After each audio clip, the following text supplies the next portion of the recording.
This story is titled, My Fiancé Broke Up With Me After Her Sister Convinced Her I Wasn't in Her League, but she regretted it later and showed up begging at my door. Hey everyone, before we jump into today's video, I need your help. We've noticed the channel is losing some traction, and subscribing is one of the best ways you can support us. It's quick, free, and it helps us keep bringing you awesome content. Your support means the world. Let's keep this channel growing together. Thanks so much. Now let's start the video. Throwaway account because some people know my main, and this whole situation is still pretty fresh. Also typing this on mobile at 3 a.m. because I can't sleep, so sorry if the formatting is garbage. I guess I should start with some background about myself, since that's pretty relevant to how this whole clusterfuck went down. I, 29 male, grew up in Grand Rapids, Michigan, in what you'd call your typical middle-class family. My dad owned this small but successful plumbing business that he built from scratch, like literally started with just him in a van, and now he's got 15 employees. My mom was this amazing elementary school teacher who everyone in our neighborhood knew and loved. They weren't rich or anything, but they taught me that honest work and smart money management were the keys to a good life. Maybe that's why I ended up becoming a financial advisor. I know. Not exactly the most thrilling career. When I tell people what I do at parties, their eyes usually glaze over faster than a Dunkin' Donut. But honestly, I fucking love my job. There's something really satisfying about helping regular people figure out their finances and plan for their future. Plus, the money's pretty decent, especially after I made partner at my firm last year. So anyway, back in summer 2018, my buddy Mike was having this massive BBQ at his new, you know the type, the grill's going all day, coolers full of craft beer, because we're adults, now LOL, and someone inevitably brings a guitar even though nobody asked for that. I almost didn't go because I had a bunch of client reports to finish, but Mike literally threatened to drag me there if I tried to bail. That's where I met Sarah. Holy shit, guys. You ever have one of those moments where you see someone across the room and everything else just kind of fades away? That's what happened when I spotted this gorgeous redhead laughing at something by the fire pit. She had these incredible green eyes and was wearing this simple sundress, but somehow managed to outshine everyone else there. Turns out Sarah worked in marketing for this tech startup downtown. She was smart as hell, could talk about literally anything, and had this weird obsession with true crime podcasts that I found weirdly endearing. We ended up talking until like 3 a.m. that night, just sitting on Mike's back porch while everyone else either left or passed out. Things moved pretty fast after that. We moved in together after a year because we were already spending every night at each other's places anyway, so it just made sense financially. Once a financial advisor, always a financial advisor, LMAO. I proposed last summer during a trip to Traverse City. Did the whole romantic beach sunset thing. She cried, I cried, random strangers on the beach cheered. It was perfect. Our life together was, man, it was everything I'd ever wanted. We had this awesome routine going. I'd get up early to make breakfast, learned how to make these insane French toast that Sarah swore was better than her mom's. Her mom agreed BTW. We'd have coffee together, talk about our plans for the day, then head to work. Evenings were for cooking dinner together while dancing to 80s music. She got me hooked on Tears for Fears, or binge-watching whatever new show we'd found. Weekends were the best, though. Sometimes we do these mini road trips to random small towns in Michigan, trying out local restaurants and checking out weird tourist attractions. We found this amazing pie shop in the middle of nowhere that we'd drive an hour just to visit. Other weekends we'd just stay home, do some gardening. I got really into growing vegetables during COVID, or have friends over for game nights. We were that couple that other people would look at and be like, relationship goals. You know the type. The ones who still actually enjoy spending time together and don't just post about it on social media. We had our arguments, sure, but they were always about stupid stuff like whose turn it was to clean the bathroom or whether pineapple belongs on pizza. It absolutely does, fight me. We had all these plans for the future too. Already picked out wedding venues, started looking at houses in this cute neighborhood near my office, even talked about kids' names, though we agreed to wait a few years on that. Sarah had this whole Pinterest board full of ideas for our dream home. She wanted one of those fancy kitchen islands and a reading nook by a bay window. I was saving up to make it all happen. Looking back now, I guess maybe things were too perfect. You know how they say if something seems too good to be true, it probably is? Yeah, turns out that applies to relationships too. Because right when I thought I had everything figured out, right when all the pieces of my life were finally falling into place, that's when Sarah's sister Polly decided to pay us a surprise visit. Okay, so before I get into the absolute dumpster fire that Polly caused, you need to understand who Polly is. You know those people who make being an influencer their entire personality? That's Polly.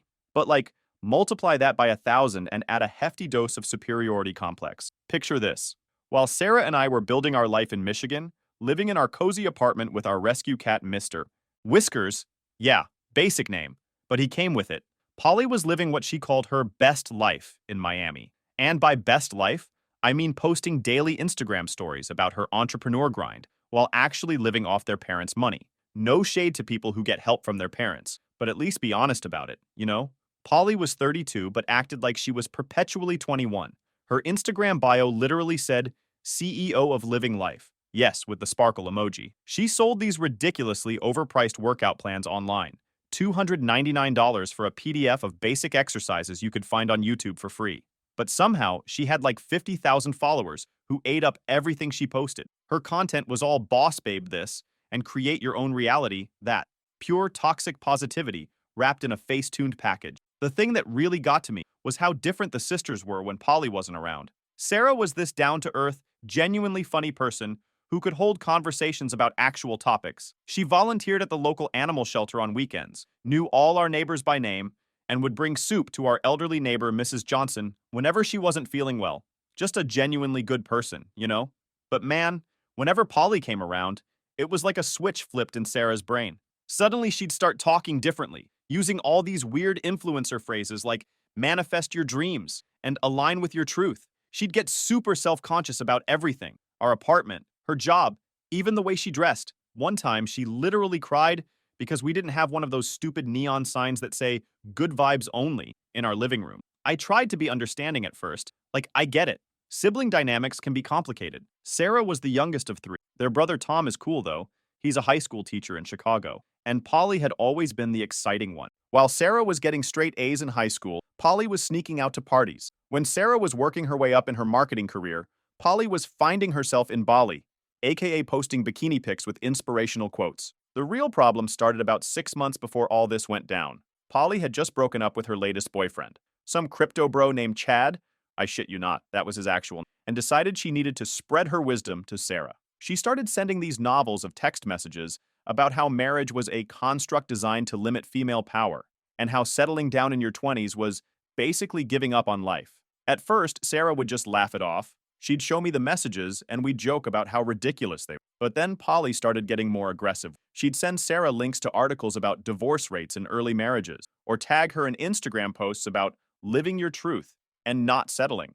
It was like this constant drip of poison, you know? I remember this one specific night, about 2 months before everything fell apart. We were having dinner with Polly during one of her surprise visits. She'd show up randomly claiming she was in the area, even though Miami to Michigan isn't exactly a casual trip. She spent the entire meal talking about her amazing life, the parties, the guys, the networking events, aka more parties. Then she looked at Sarah with this fake, concerned expression and said, "Don't you miss having adventures, sis? Don't you want more than just this?" The way she said this, while gesturing at our apartment, our home that we'd built together, made my blood boil. But Sarah just sat there, pushing her food around her plate, looking like someone had just told her Santa wasn't real. I should have said something then. Should have called Polly out on her manipulative bullshit. But I didn't want to cause drama or make Sarah uncomfortable. Plus, I honestly didn't think Sarah would ever buy into Polly's lifestyle. She'd always been the sensible one, you know? We'd literally spent the weekend before planning our wedding flowers and laughing about how neither of us wanted anything too Instagram-worthy. God, I was so fucking naive. The worst part? Looking back now, I can see all the warning signs. The way Sarah started spending more time on Instagram. How she'd get quiet after her phone calls with Polly. The sudden interest in meditation apps and manifestation journals. It was like watching someone slowly get pulled into a cult, but the cult leader was their own sister. This part is actually pretty hard to write, even months later. But you guys deserve the full story, so here goes. It was a Tuesday in April. The weather was finally starting to warm up in Michigan, and I remember being stupidly happy about being able to wear just a light jacket to work. The night before, Sarah and I had stayed up late planning our honeymoon. We were thinking about doing this road trip through the Pacific Northwest, hitting up all these little towns and national parks. She was excited about finding these weird roadside attractions, like the world's largest ball of twine or whatever. Just typical dorky couple stuff, you know? That morning started so normal it hurts to think about now.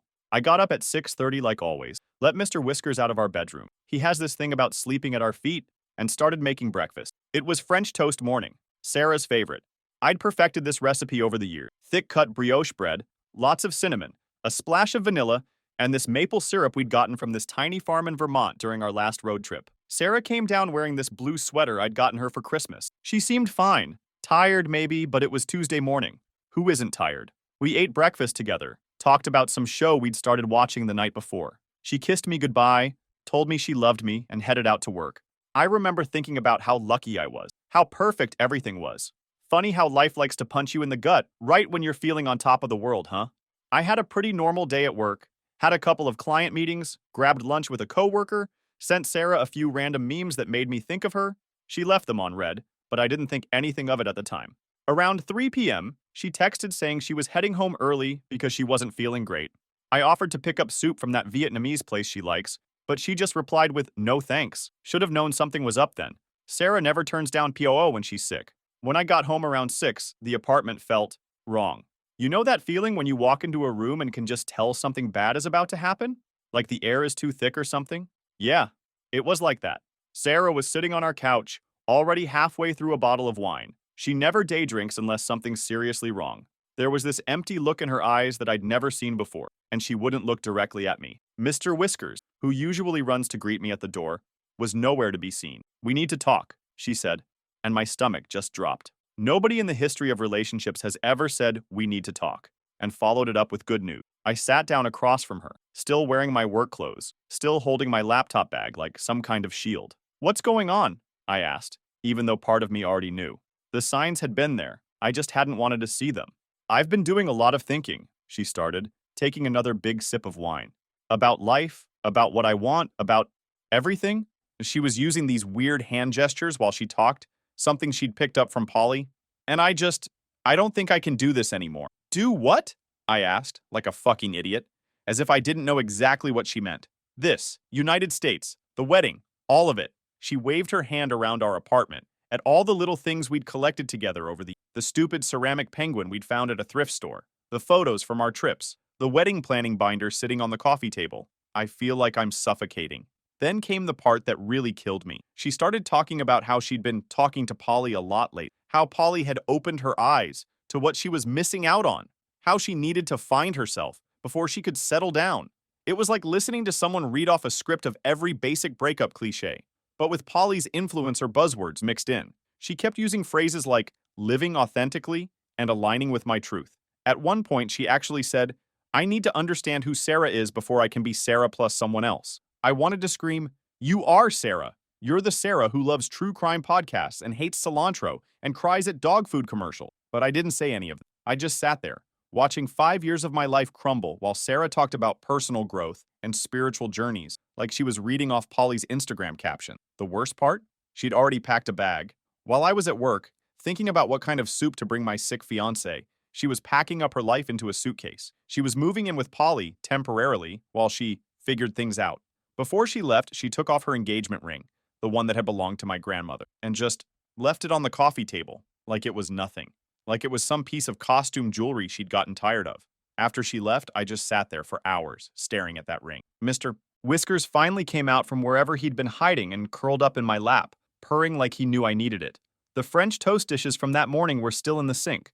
Her coffee mug, the one with little foxes on it that I'd gotten her for our first Christmas together, was still in the dishwasher. You know what's really fucked up? That night, while I was sitting there trying to figure out how my entire life had just imploded, Sarah was already posting on her Instagram story. Nothing direct, just one of those vague quotes about choosing yourself and starting new chapters. She'd even used one of those sunset filters. Real classy. After Sarah left, I went through all the stages of grief in like 48 hours. First came denial. I literally sat on our couch until 4 a.m., convinced she'd come back and say it was all a mistake. Then came anger. I may or may not have thrown her stupid good vibes only coffee mug against the wall. Sorry, not sorry. Depression hit hard. I called in sick to work for 2 days and basically just existed on the couch with Mr. Whiskers and leftover Chinese food. But then something weird happened. You know how Netflix always asks, "Are you still watching?" after you've been binging shows for too long? Well, when I clicked yes for like the 100th time, I noticed something. Sarah was still logged into our shared account, and under continue watching, there was some show I'd never heard of, being watched at 2 a.m. at some dude's place. Yeah, let that sink in. My fiancé, who less than a week ago was planning our wedding and honeymoon, was already Netflix and chilling with someone else. And because I'm apparently a glutton for punishment, and maybe because I'd had a few beers, I decided to do some digging. First stop, Instagram. Sarah's main account was pretty much what you'd expect. Lots of inspirational quotes about new beginnings and finding yourself. Some pictures of her and Polly at various Miami clubs. The usual post-breakup social media performance. But then I remembered something.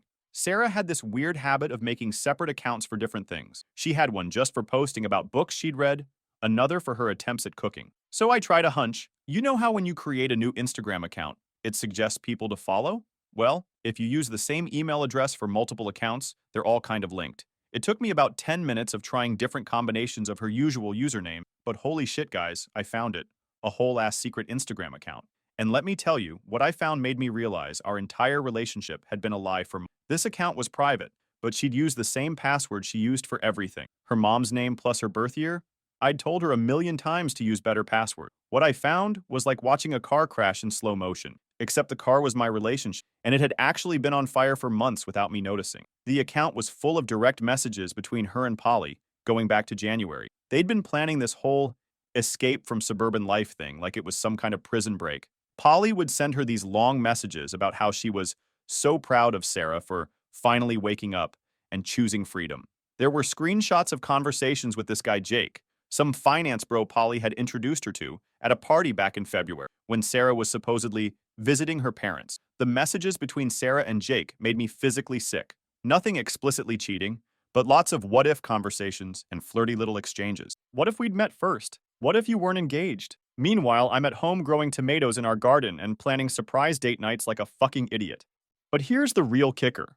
All those times Sarah was working late or having girls' night with coworkers in the months before she left, she was actually on video calls with Polly and her Miami friends, planning her new fabulous life. They had this whole group chat called Sarah's Liberation, where they'd talk shit about me and our boring life together. You want to know how detailed this planning was? They had a whole spreadsheet, an actual fucking spreadsheet with tabs for everything. Clubs to visit, guys to meet.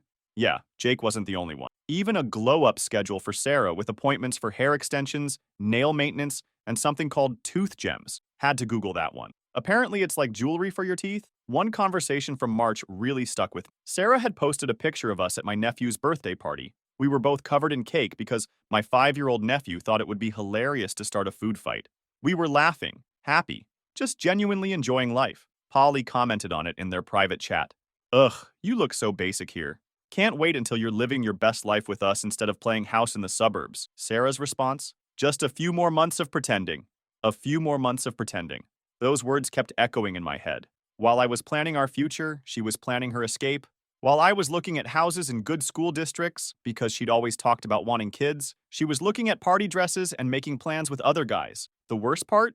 There were pictures of her trying on wedding dresses with her mom, right around the same time she was messaging Jake about how confused she was about her feeling. Pictures of her crying happy tears in this beautiful white dress, captioned, "Can't wait to marry my best friend," posted the same day she was in Jake's DMs talking about how she felt trapped in our relationship. I found myself going through old photos of us, trying to spot the moment where it all changed. Was she faking it in that picture from New Year's, where she's looking at me like I'm her whole world?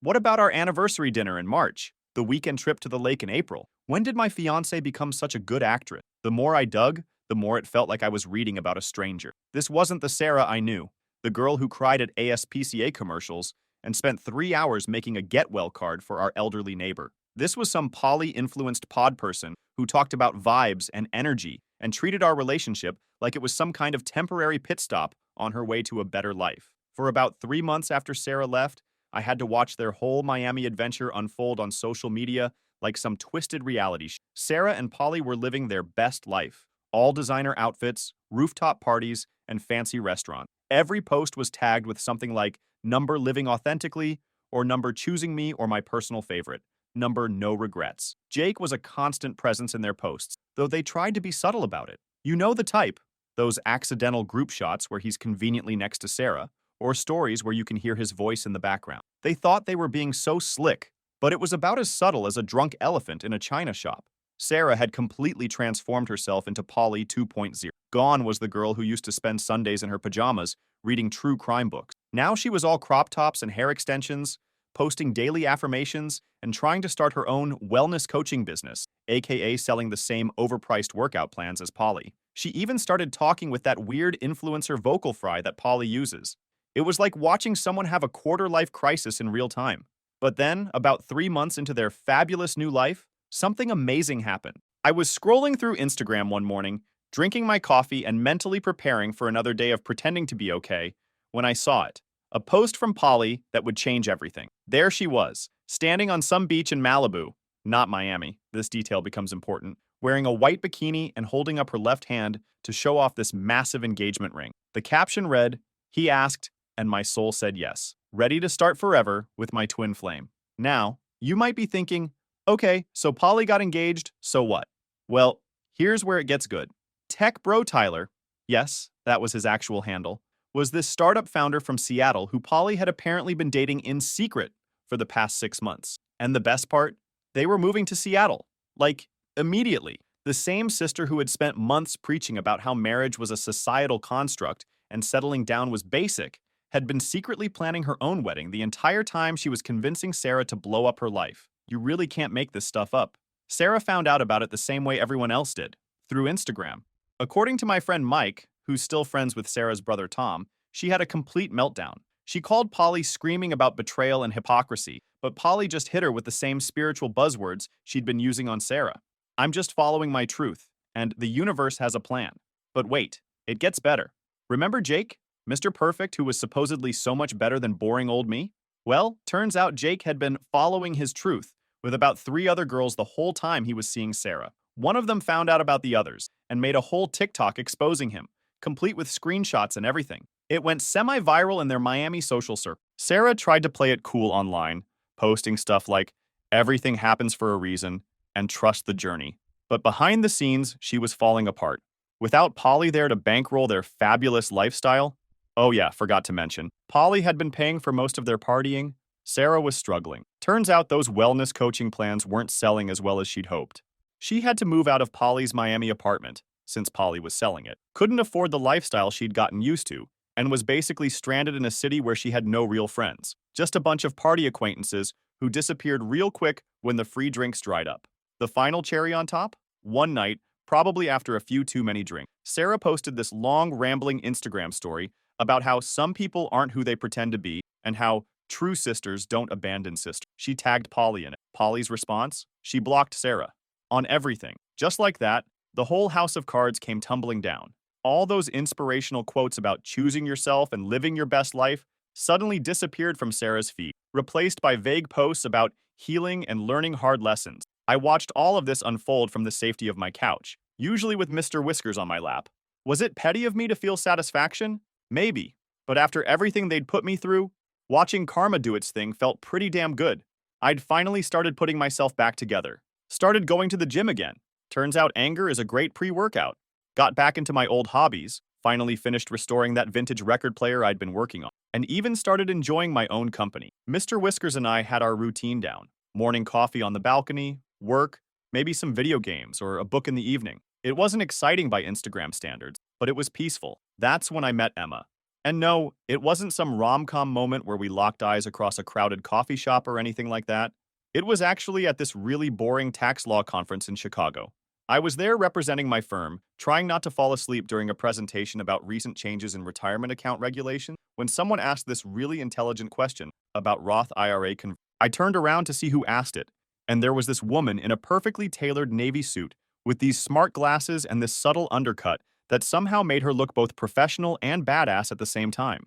During the break, I worked up the courage to talk to her about her question. Yes, I'm enough of a finance nerd that I used tax law as a pickup line. Don't judge. Emma turned out to be this brilliant tax attorney who could talk about fiscal policy with the same enthusiasm that most people reserve for their favorite TV shows. But here's the thing. She was also funny as hell.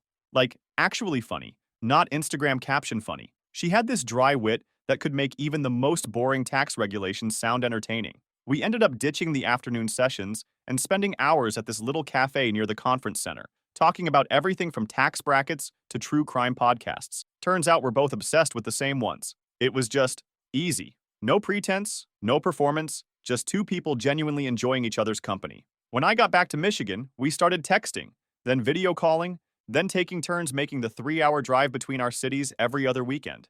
Emma was different from anyone I'd ever dated. She was ambitious, yeah, but not in that artificial #girlboss way. She worked her ass off because she genuinely loved what she did.